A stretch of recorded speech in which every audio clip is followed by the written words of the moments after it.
Hi friends, எங்கள் வீட்டில் ப்ரெட்டை பார்த்தாலே எங்கள் ஆளுங்க ப்ரெட் ஆம்லேட் தான் கேட்பாங்க. நான் வெறுமா ப்ரெட் ஆம்லேட் போட்டு தர மாட்டேன்.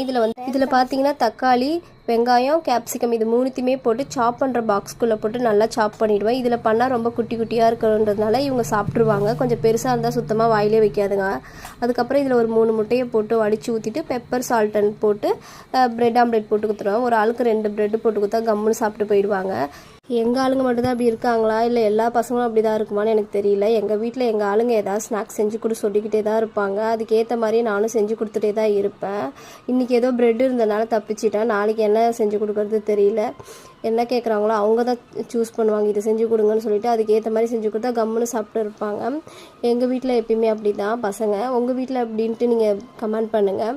நெக்ஸ்ட் வீடியோவில் பார்க்கலாம். வீடியோ பிடிச்சிருந்தா லைக் பண்ணுங்கள், ஷேர் பண்ணுங்கள், கமெண்ட் பண்ணுங்கள். மறக்காமல் சப்ஸ்கிரைப் பண்ணிவிடுங்க. என்னுடைய சேனலுக்கு சப்போர்ட் பண்ணுற அனைவரும் என் மனமார்ந்த நன்றிகள். Thank you friends. நெக்ஸ்ட் வீடியோவில் பார்க்கலாம். பாய்.